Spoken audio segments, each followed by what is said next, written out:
ഇശാ നിസ്കാരം കഴിഞ്ഞാൽ മദീനത്തെ പള്ളിയിൽ നിന്ന് ഏറ്റവും അവസാനം പോകുന്ന ആള് മുത്തുനബിയാ സ്വല്ലല്ലാഹു അലൈഹി വസല്ലം. അതെന്തെ? മദീനത്തെ പള്ളിയിൽ നിന്ന് ഏറ്റവും ലാസ്റ്റ് പോകാനുള്ള കാരണം അഹ്ലു സുഫത്തിൽപ്പെട്ട ആരെങ്കിലും അശാ ഡിന്നർ കഴിച്ചോ എന്ന് ചെക്ക് ചെയ്യാനാണ്. കഴിച്ചിട്ടില്ല? ബാക്കിയുണ്ടോ? മയാസിരിൽ മുസ്ലിമീൻ സ്വഹാബത്തിന്റെ പണക്കാരോട് ചോദിക്കും, എത്ര ആളെ കൊണ്ടുപോകാൻ പറ്റും? മോനിക്ക് രണ്ടുപേര്. നബി തങ്ങളുടെ തക്കാഫുലിന്റെ പിരിവും സംഘടനയും ഉണ്ടോ? രണ്ടാളെ കൂട്ടിയിട്ട്. നിങ്ങൾക്ക് എത്ര ആൾ കൊണ്ടുപോകാൻ? 4 പേരെ കൊണ്ടുപോകാൻ പറ്റും. തങ്ങളുടെ പിരിവ് കണ്ടിട്ട് ചില സ്വഹാബത്ത് കുറെ ആൾ ഏറ്റെടുക്കും. 4 ആൾ ഇനിയും കുറെ ആളുണ്ടല്ലോ, എന്തൊക്കെ ചെയ്യാം? മോനിക്ക് എത്ര ആൾ കൊണ്ടുപോകും? അപ്പൊ സഅദ് ബിൻ ഉബാദത്തുള്ള എന്ന് പറഞ്ഞു, ഞാൻ 84 ആളെ കൊണ്ടുപോയിക്കോളാം. രാത്രി 2 മുത്തലിമിങ്ങൾക്ക് ഫുഡ് കൊടുക്കുമ്പോൾ നമുക്കൊന്നും തോന്നിപ്പോരുത് കേട്ടോ. 84 ആളെ ഞാൻ കൊണ്ടുപോയിക്കൊള്ളാം. അങ്ങനെ എല്ലാരും പോയി എന്ന് ഉറപ്പായാല് മദീനത്തെ പള്ളിയിൽ നിന്ന് ലോകരാജാവ് മെല്ലെ ഇറങ്ങും. വീട്ടിലേക്ക്, അപ്പുറത്തെ വീട്ടിലേക്ക്, സ്വന്തം വീട്ടിലേക്ക്. ആ വീട്ടിൽ എന്തെങ്കിലും ഉണ്ടാവും? ഒന്നും ഉണ്ടാവില്ല. എന്തുണ്ടാവില്ല? കെട്ടിവെച്ച കല്ലുണ്ടാവും അവിടെ. കല്ല് കെട്ടിവെക്കൽ, ഇരിക്കുമ്പോ കല്ല് കെട്ടിവെക്കാൻ പറ്റൂല, വയറിന് താങ്ങാനില്ല. കിടക്കുമ്പോ കെട്ടിയാൽ കുറച്ചുകൂടി ഭാരമാവും. നടക്കുമ്പോൾ നിൽക്കുമ്പോഴൊക്കെയാണ് ഈ കല്ല് കെട്ടൽ എന്ന് പറയുന്ന പരിപാടി.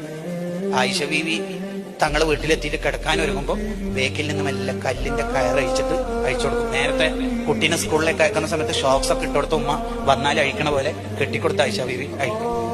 എന്നിട്ട് കിടക്കും. തങ്ങൾ കിടക്കുന്ന സമയത്ത് ചിലപ്പം വയറുവേദന വരും. അബുൽ ഖാസിം റസാഖ് തങ്ങളുടെ തദ്കിറത്തുൽ മുഹിബ്ബീനിലുണ്ട്. ഷക്കൂർ എന്ന പേരിന്റെ വ്യാഖ്യാനത്തിലാണ് കൃത്യമായിട്ടുള്ളത്. അപ്പൊ വയറുവേദന വരുമ്പോ ആയിഷ ബീവി കരിയും, താങ്ങാൻ കഴിയില്ല. എന്നിട്ട് അങ്ങനെ വയറ് തടവി കൊടുക്കുമ്പോ തങ്ങളോട് ചോദിക്കും, എന്തിനാണ് ഈ റിസ്കൊക്കെ സഹിക്കണം? ഒന്നാമതാനോട് ഒരു ചോദ്യം അങ്ങ് ചോദിച്ചിട്ടുണ്ടെങ്കിൽ കുനൂസ ദുനിയാവിൽ ആഖിറ, ദുനിയാവ് ആഖിറത്തിലും സർവ്വനിധി കുംഭങ്ങൾ ഇവിടെ വാരിക്കോരി തരൂലേ? ഒന്ന് ചോദിച്ചൂടെ? അന്നേരം ആയിഷ ബീവിക്ക് നിലപാട് പഠിപ്പിച്ചു കൊടുക്കും. ആയിഷ മാലി വലിയ തുഞ്ഞ മായ ഇസ്തിഫാമോ ആക്കാം, അല്ലെങ്കിൽ ഒരു നെഫ്യൂ ആക്കാം, എന്ത് ചെയ്യാം ഇവിടെ വേണമെങ്കിൽ. എന്താ ആയിഷ ഈ പറയണത്? എന്തിനാ നമുക്ക് ദുനിയാവ്? എന്റെ മുൻഗാമികളായ നബിമാരൊക്കെ തിന്നാനില്ലാത്തത് കൊണ്ട് വഫാത്തായ നബിമാരുണ്ട്. എന്റെ മുൻഗാമികൾ ഓരൊക്കെ മുമ്പിൽ റാങ്ക് നമ്പർ വാങ്ങി 1 വാങ്ങുമ്പോ നിന്റെ മുത്തുനബിയായ ഞാന് റാങ്ക് പിന്നിലാവേ വേണ്ടത്. കുറെ ദുനിയാവിൽ ആസ്വദിച്ചിട്ട് പിന്നെയും രാവിലെ നടന്നു നീങ്ങും മദീനത്തെ പള്ളിയിലേക്ക്. എന്നിട്ട് സുബ്ഹിസ്കാരന്റെ ചോദ്യം,